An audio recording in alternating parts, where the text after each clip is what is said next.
بسم اللہ الرحمن الرحیم۔ السلام علیکم۔ خوش آمدید کہتا ہوں آپ کو اپنے چینل سبق کہانی میں۔ چلتے ہیں آج کی کہانی کی طرف۔ پہاڑوں کا بادشاہ ایک رات آرام کی نیند سو رہا تھا کہ اسے خواب میں ایک بزرگ دکھائی دیے۔ بزرگ نے کہنا شروع کیا، اے بادشاہ، کل صبح جب سورج نکلے تو گھوڑے پر سوار ہو کر جنوب کی طرف جانا، پھر اس درے میں گھوڑا ڈال دینا جو پہاڑوں کے درمیان سے گزرتا ہے۔ درہ پہاڑوں کی ڈھلانوں پر ختم ہوگا، ان ڈھلانوں میں گاریں ہیں، یہاں تمہارا گھوڑا اپنے آپ رک جائے گا۔ جہاں گھوڑا رکے وہیں سے کھدائی شروع کر دینا۔ کھودتے کھودتے تمہیں ایک راستہ نظر آئے گا، اس راستے سے نیچے اترنا۔ اس کے بعد بادشاہ نے پوچھا، اس راستے کے آخر میں ایک کھلی جگہ ہے، یہاں تمہیں ایک خزانہ ملے گا۔ اس کھلی جگہ کے عین درمیان میں پیتل کا ایک بت پڑا ہے، بت کی انگلی میں انگوٹھی ہے، جب تم اس انگوٹھی کو چھوؤ گے تو بت چلا اٹھے گا۔ اس کی طرف دھیان نہ دینا اور خوف زدہ نہ ہونا۔ بت کی انگلی سے انگوٹھی اتار کر اپنی انگلی میں پہن لینا۔ اے بزرگ، اس انگوٹھی میں کیا خوبی ہے؟ بادشاہ نے سوال کیا۔ اس انگوٹھی کی خاصیت یہ ہے کہ جب تک تم اسے پہنے رہو گے تمہیں کوئی نقصان نہیں پہنچائے گا۔ جب اس کو اتار کر ہاتھ میں پکڑ لو گے تو ایک جن حاضر ہو جائے گا۔ یہ جن تمہارے قبضے میں ہوگا اور تمہارے ہر حکم کی تعمیل کرے گا۔ انگوٹھی کو منہ میں رکھ لو گے تو تم سب کو دیکھ سکو گے، تمہیں کوئی نہ دیکھ سکے گا۔ بادشاہ کی آنکھ کھلی تو وہ پریشان تھا۔ اتنا لمبا اور اس قدر صاف خواب اس نے کبھی نہیں دیکھا تھا۔ اسے خواب کی ہر بات یاد تھی۔ خواب یا تو خدا کی طرف سے آتے ہیں یا شیطان بہکاتا ہے۔ بادشاہ کو ڈر تھا کہ اگر خواب شیطانی ہے تو وہ بزرگ کا کہنا مان کر شیطان کے چنگل میں پھنس جائے گا۔ یہ سوچ کر اس نے خواب کے مطابق عمل نہ کیا، بلکہ اس دن گھوڑے کی سواری بھی نہ کی کہ کہیں گھوڑا خود بخود پہاڑوں کی طرف نہ چل پڑے۔ اگلی رات بادشاہ کو پھر وہی خواب نظر آیا، وہی سفید داڑھی والے بزرگ وہی باتیں دہرا رہے تھے۔ تیسری رات بھی ایسا ہی ہوا۔ اب بادشاہ کو یقین ہو گیا کہ یہ خواب اللہ ہی کی طرف سے ہے، شیطان کی طرف سے نہیں۔ صبح ہوتے ہی وہ اٹھا، گھوڑے پر سوار ہوا اور جنوب کی طرف روانہ ہو گیا۔ وہ تنگ درے میں چلتا گیا۔ جب ڈھلانیں شروع ہوئی تو دونوں طرف غار بھی نظر آنے لگے۔ اچانک ایک جگہ اس کا گھوڑا رک گیا۔ یہی وہ جگہ ہے، بادشاہ نے سوچا۔ وہ بیلچہ ساتھ لایا تھا۔ گھوڑے کو ایک پتھر سے باندھ کر وہ ٹھیک اس جگہ کو کھودنے لگا جہاں گھوڑا رک گیا تھا۔ زیادہ دیر نہ گزری تھی کہ لوہے کا دروازہ نظر آیا۔ بادشاہ نے آگے بڑھ کر دروازہ کھولا۔ کیا دیکھتا ہے کہ نیچے سیڑھیاں جاتی ہے اور کہیں اندھیرے میں گم ہو جاتی ہے۔ بادشاہ نے کندیل جلا لی اور سیڑھیاں اترنے لگا۔ سیڑھیاں بادشاہ کو ایک بل کھاتے لمبے اندھیرے راستے پر لے گئی۔ راستہ ایک کشادہ غار میں ختم ہوتا تھا۔ یہ غار پہاڑ کے اندر بہت دور تک چلا گیا تھا۔ بادشاہ نے دیکھا کہ اس کے چاروں طرف سونے کے ڈھیر لگے ہوئے ہیں۔ اس نے خزانے کی طرف کوئی توجہ نہ دی۔ غار کے عین درمیان پیتل کا بت رکھا تھا۔ اس کا قد انسان کے قد کے برابر تھا۔ اس کے ایک ہاتھ میں پیتل کی تلوار تھی اور دوسرا ہاتھ غار کے دہانے کی طرف پھیلا ہوا تھا۔ اسی ہاتھ کی ایک انگلی میں سونے کی انگوٹھی تھی۔ بادشاہ نے ہاتھ بڑھا کر انگوٹھی اتارنی چاہی تو غار میں عجیب سا شور اٹھا۔ بت یوں چیخ رہا تھا جیسے بت نہیں، انسان ہو۔ دھات کے بت سے نکلنے والی آوازیں جب کھلے غار کی دیواروں سے ٹکرائیں تو یوں لگا جیسے فوج دھاڑ رہی ہو۔ بادشاہ نے پہلے تو ڈر کر ہاتھ کھینچ لیا، لیکن پھر حوصلہ کر کے بت کی انگلی سے انگوٹھی اتار لی۔ انگوٹھی انگلی میں پہننے کی دیر تھی کہ سارا شور ختم ہو گیا اور بت ایک دھماکے سے اوندھے منہ زمین پر گر پڑا۔ غار میں مکمل خاموشی چھا گئی۔ بادشاہ غار سے باہر نکل آیا۔ تازہ ہوا اور سورج کی روشنی میں آ کر اس کے ہوش ٹھکانے آئے۔ اس نے انگلی سے انگوٹھی اتاری اور ہاتھ میں پکڑ لی۔ فوراً ہی ایک لمبا تڑنگا سیاہ جن سامنے آ کھڑا ہوا اور سر جھکا کر بولا، میرا نام میمون ہے، حکم کیجیے۔ اس غار کا تمام خزانہ اٹھا کر میرے شاہی خزانے میں پہنچا دو۔ بادشاہ نے حکم دیا۔ حضور کا حکم سر آنکھوں پر۔ یہ کہہ کر میمون جن غائب ہو گیا۔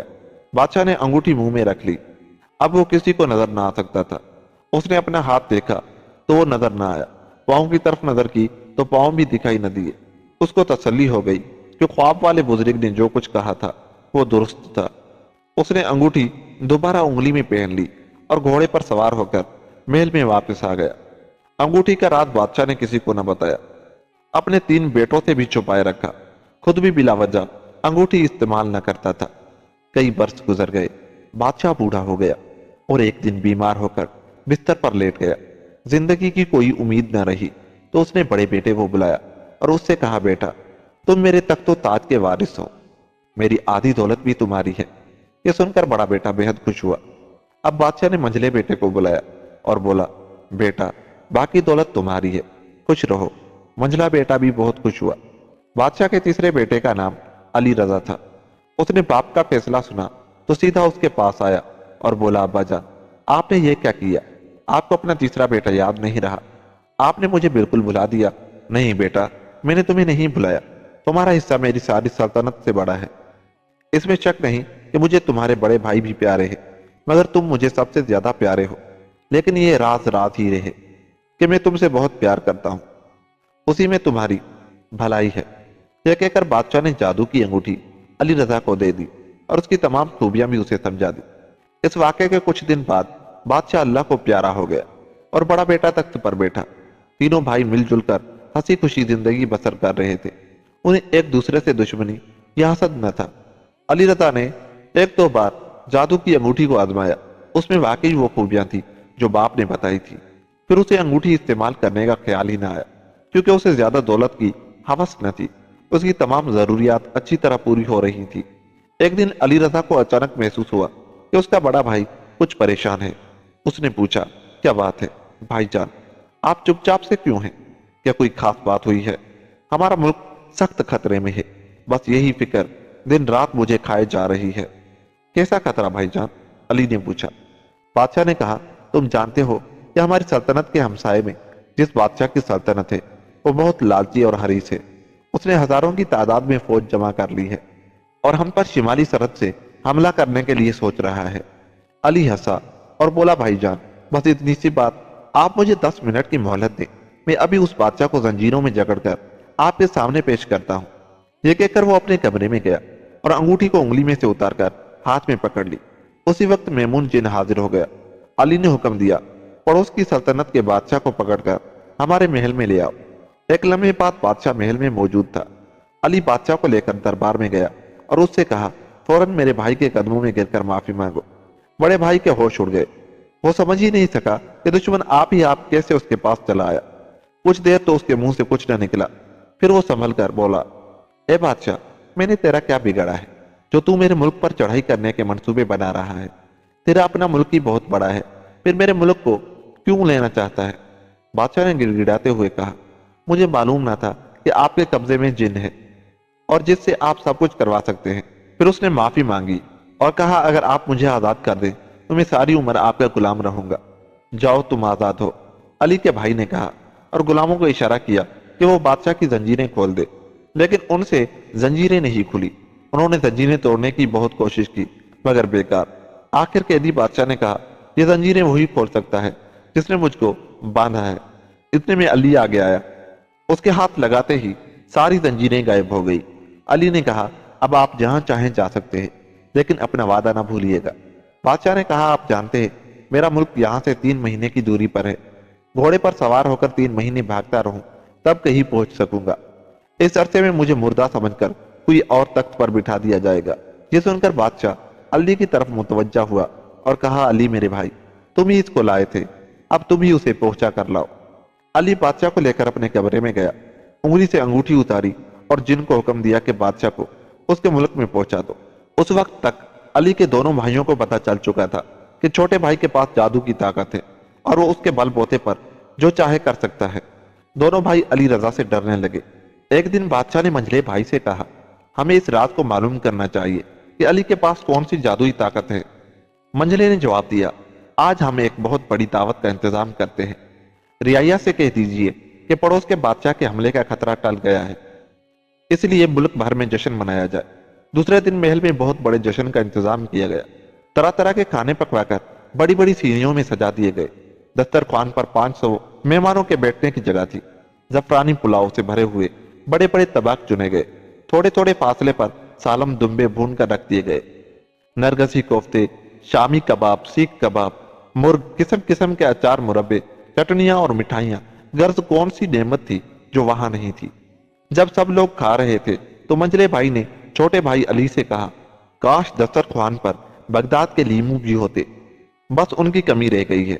गोश्त लीमू के बगैर मजा नहीं देता, पर लीमू हो तो बगदाद के। ये कौन सी बड़ी बात है, अभी हाजिर करता हूँ। ये कहकर अली ने बिला सोचे समझे उंगली से अंगूठी उतारी। उसी वक्त मेमून हाजिर हो गया। अली ने उससे कहा, अभी इसी वक्त एक दर्जन ताजा बगदादी लीमू पेश करो। 1 मिनट गुजरा था कि बगदाद के ताजा लीमू प्लेट में रखे हुए सामने आ गए।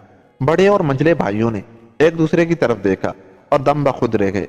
रात को जब मेहमान चले गए तो दोनों भाई इकट्ठे बैठकर अली रजा से छुटकारा हासिल करने की तजवीज सोचने लगे। अली की एक खास कनीज छुपकर उनकी बातें सुन रही थी। वो भागी भागी अली के पास गई और सारा किस्सा सुनाया। अगर ये बात है तो मैं भाइयों के पास नहीं रहूंगा, अली ने फैसला किया और उसी रोज घर छोड़कर निकल खड़ा हुआ। रास्ते में उसने अंगूठी उतार कर हाथ में ली और जिन आया तो उससे कहा, मुझे ये बताओ कि दुनिया का सबसे हसीन मुल्क कौन सा है। जजीरा कंफर, जो बहीरा कुलजम में है, मेमून ने जवाब दिया। दुनिया में सबसे हसीन लड़की कौन है, अली ने पूछा। शहजादी फातिमा, ये जजीरा कंफर के बादशाह की बेटी है। उसका रंग गोरा, होंठ सुर्ख और बाल स्याह है। उस जैसी खूबसूरत लड़की दुनिया जहां में नहीं। तो फिर मुझे जजीरा कंफर में ले चलो, अली ने हुक्म दिया। जिन उसको उसी वक्त जजीरा कंफर की तरफ ले उड़ा। रास्ते में वो नदियों, पहाड़ों और वादियों पर से गुजरे, फिर समंदर के साहिल के साथ साथ चलते रहे। आखिर जजीरा कंफर में पहुंच गए। जजीरा क्या था, एक खूबसूरत बाग था, जिधर देखो फूल ही फूल थे, जिनकी खुशबू हर तरफ फैली हुई थी। नीले समंदर ने जजीरों को चारों तरफ से घेर रखा था। जजीरे में एक शहर भी था। उसकी सफेद रंग की इमारतें सूरज की रोशनी में बहुत भली लगती थी। शहर के एक सिरे पर बहुत बड़ा शाही महल था। यहाँ पहुंचकर अली ने अंगूठी मुंह में रख ली। अब वो किसी को दिखाई नहीं देता था। वो बड़ी आसानी से महल में दाखिल हो गया और बाग में सैर करने लगा। इतने में उसे शहजादी फातिमा एक जगह बैठी नजर आई। उसके साथ उसकी कनीज भी थी। कनीज का नाम था सलवा। अली गौर से फातिमा को देखने लगा। फातिमा सचमुच बेहद खूबसूरत थी। ऐसी हसीन लड़की उसने आज तक नहीं देखी थी। अगले दिन अली ने शहजादों का सा लिबास पहना और एक खूबसूरत घोड़े पर सवार होकर महल में गया।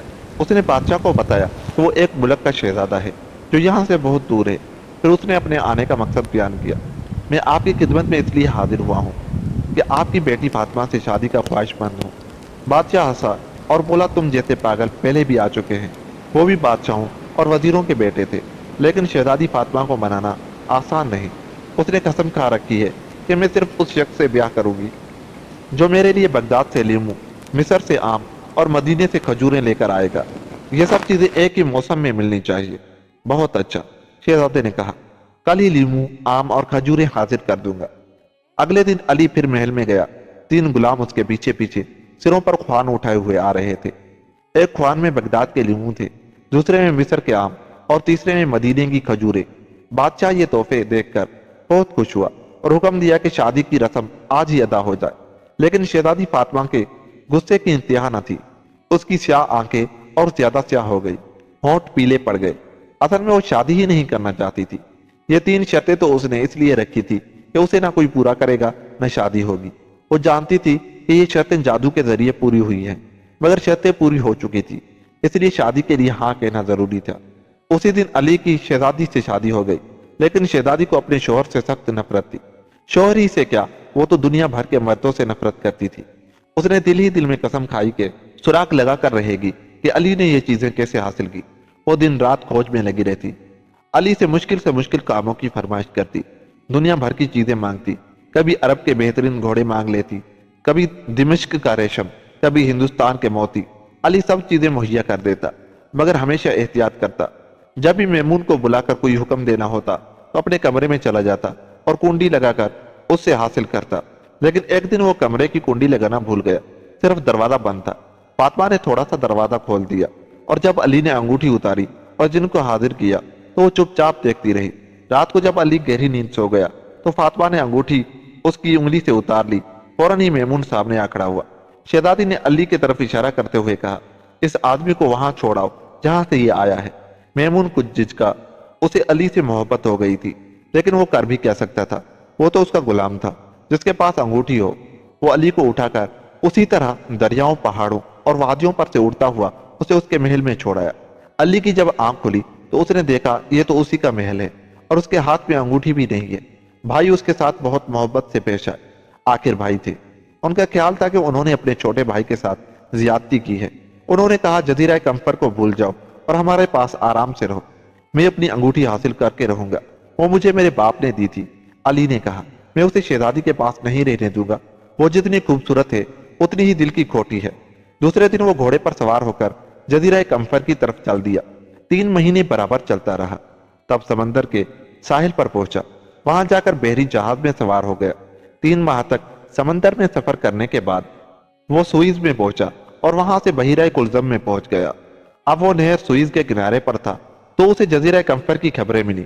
اس نے سنا کہ شہزادی فاطمہ نے اپنے باپ کو مروا کر کے تخت پر بیٹھ گئی ہے اور ملک میں کسی مرد کو داخل ہونے کی اجازت نہیں، صرف عورتیں ہی آ سکتی ہیں۔ جہازوں کی سختی سے تلاشی لی جاتی ہے۔